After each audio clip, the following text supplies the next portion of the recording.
All right, fam. Your boy's back in the building. We just finished Christmas. We're going into New Year's weekend. We're getting down to the nitty gritty of the season. The Eagles have two games left, both at home. I know Christmas was kind of, sort of, maybe a tiny bit ruined by that cockroach loss in Dallas, but you know what? We could afford the loss. We even accounted for it in my predictions. We're still 13 and 2, in great shape for the one seed. All we need to do is win one of the last two, or have Dallas, Minnesota, and San Francisco lose one. But to make this easy, we just got to win one. Home for the Saints, home for the Giants. All right. Now, last episode, I gave you guys a little bit of a scenario that I did not think was going to play out. I thought that the Eagles should rest their starters against Dallas and then play the Saints game hard because we have the extra incentive because we have the Saints draft pick. Now, I don't know if Nick Sirianni was listening to me, but I think he kind of, sort of, maybe did that with Jalen Hurts. I am fully convinced that Hurts could have played against Dallas, but Sirianni rested him thinking that we needed him more because we needed the win against the Saints more. And also it just benefited him because he was, banged up a little bit, but not enough to have him actually not be able to play. So we played the rest of our players, obviously, and we still could have easily won that game in Dallas. It's a shame we didn't, but that game was right there for the taking, and we were the better team as far as I'm concerned in that game. Just Dallas converts an obnoxious third and 30 because Avonte Maddox is out of the game and Josiah Scott comes in and just misplayed the play completely, and they get a 50-yard completion. And there were some other questionable calls. There was that fourth down that Dallas went for it early in the game where they called illegal contact on Darius Slay, which was a bogus call that kept their drive alive because they were going for it on fourth down. So anyway, water under the bridge, not a big deal. Just got to take care of business against the Saints, clinch the one seed. So, what I wanted to focus more on here is, I think if Hurts does not play against the Saints, I think that's a mistake by Sirianni. That I think he's maybe Hurts is hurt a little bit worse than they're saying, but I'm really not convinced of that. And my boy, Dr. David Chow, who is a must follow on Twitter, he is fully convinced Hurts is fine, just a little banged up, and then it's a strategic decision not to play Hurts. And that's what I believe too. So anyway, I still think we would take care of business against the Saints, but let's just hope we get out of that game unscathed. Really, the only injury I'm worried about now is Lane Johnson. We really got to make sure that he can hopefully play in round 2 of the playoffs and beyond, even with that torn like adductor at the core muscle that he'll need surgery on. That is a really, really big loss. I really, really hope he can come back because that guy is a warrior. He's the best offensive lineman in the entire NFL. And that's not an exaggeration. He really is the best offensive lineman in the NFL.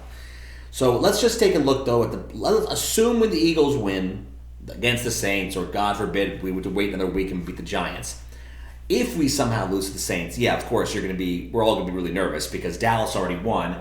They're at Washington, which still is a tough game for them. Washington has to try because they're playing for their playoff life. So that's going to be a tough game for Dallas. And I thought Dallas looked horrible last night against Tennessee's third stringers. They did not impress me at all. But anyway, the bottom line is we cannot fall to the 5 seed and let Dallas take the division. We got to wrap it up against the Saints. But one thing that is interesting is if the Giants beat the Colts this weekend and the Eagles, God forbid, lose to the Saints, we would be playing the Giants in that last game, and the Giants would have nothing to play for. They would be locked in to the 6th seed. So we'll see. I would imagine Brian Daboll's not an idiot, and he would rest his starters, thereby making it an easy breeze for us to beat them in the last game, if it ever came to that, which I hope it does not. So let's look at the bracket. Assuming the Eagles get the 1 seed, here's how things shape up. We're 1. I'm going to skip 2, 3 for the moment. 4 is almost certainly going to be Tampa. They pulled that game against Arizona out of their butt on Christmas night. So I think they're in really good shape. They just need to win one of their last 2, I believe, and then they're in. So it's almost locked in. They're going to be the 4 seed. I feel comfortable saying that. They have Carolina at home. this weekend. That may not be easy because Carolina's playing for their playoff life too, but I think Tampa finds a way to win that division, and they'll be the 4 seed. Assuming we win one game, Dallas will be the 5 seed no matter what. Assuming the Giants beat the Colts on Sunday at home, which they should, the Colts are a dumpster fire, the Giants will be locked in at 6. 7, now it looks like it's a battle between Washington and Green Bay. The game to watch this weekend, for a multitude of reasons, is the Vikings at Green Bay. If the Vikings win that game, they're almost certainly going to be the 2 seed because I don't see them losing, even if those at Chicago and it's a division game. I just can't see the Minnesota blowing that. But if they beat Green Bay in Green Bay, I think you're going to see them locked into the 2 seed. If Green Bay wins, now Green Bay has a really solid chance to get in the playoffs if the Redskins lose one of their last 2. So Washington has, this weekend, they're home for Cleveland, and then they're home for Dallas. Now, if we win this weekend, Dallas has nothing to play for against Washington. So if Washington beats Cleveland this weekend at home, and we win our game, then Washington is probably going to go and get that 7 seed because you got to figure they probably beat Dallas because Dallas won't be playing anybody. So that's had the weird permutations of this because incentives to play. So again, if Washington wins their last 2, they will be the 7 seed. If we win on Sunday and Washington wins, Green Bay is really not going to be able to pull this off. But let's just say, for sake of argument, Cleveland beats Washington. And let's say Green Bay pulls the upset over Minnesota. I guess it would be. They're actually favored, so I shouldn't even say upset. But let's just say Green Bay beats Minnesota, Cleveland beats Washington. Well, now Green Bay, if they win their last game, which I think is against Detroit, Green Bay is the 7 seed, Washington is out. I say all this because that 7 seed is, I really think it's between Green Bay and Washington now. There are some other wild scenarios where somebody else can get in, but I think it's Green Bay or Washington. But let's focus next on that 2-3 seed, San Francisco or Minnesota.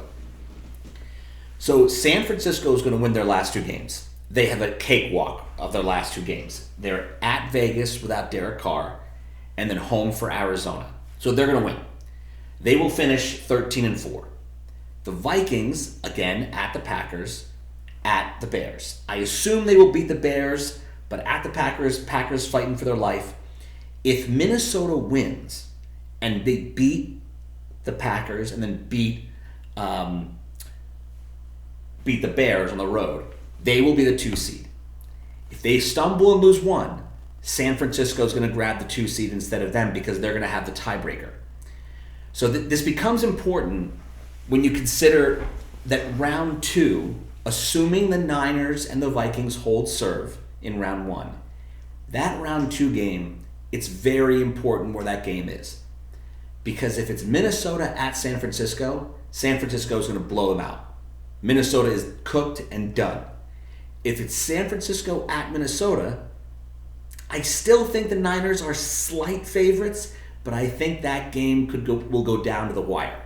That's how big of a difference it is, I think, in my mind, with that location of that round 2 game. Also, you have to consider if the Giants are locked in at 6 and San Francisco is number 3, I don't see the Giants having any chance in San Francisco. If Minnesota slips to 3 and the Giants play them, Giants at Vikings, we just saw last weekend that game go to overtime in Minnesota. The Giants could pull that off. Now, why is that so important? Because if the Giants as the 6th seed beat the Vikings as a 3, it almost ensures that the Giants come to Philadelphia in round 2 as the worst remaining seed. Because there's no way any of the other teams, including Green Bay, Washington, they're not going to San Francisco and winning. So you're not going to have the 7 seed beat the 2 seed in that scenario. San Francisco is not going to lose at home any of these teams. So it becomes interesting to see where Minnesota falls on this. I think Minnesota, if they stay at 2, then they would get Washington or Green Bay in round 1 at home. Now, under that scenario, if they hold the 2 seed and they get the 7 seed Green Bay or Washington, I can't foresee them going into Minnesota and winning. Maybe, but I don't think so. But it would be great if they did, because if they did, then that would guarantee that Washington comes to Philadelphia as the worst remaining seed, number 7, and coming to Philadelphia playing the number 1 seed. If it's Green Bay at Minnesota as the 7-2 matchup, Aaron Rodgers at Green Bay, they are very familiar with that team in the division. I could see Green Bay pulling off a monster upset there. And if that happened, then again, you have Green Bay as the worst remaining seed, number 7, coming to Philadelphia. So I think the key is it will be interesting to see who Minnesota catches in round 1. That's the game that whether they are the 2 seed or the 3 seed, it's highly likely that if Minnesota stumbles and loses that round 1 game, that round 1 winner, which is either Green Bay, Washington, or the Giants, would come to Philadelphia. And why is that so important? Because we would then avoid Dallas at home, who is which I still think we beat them regardless, but Dallas is more talented than any of those teams.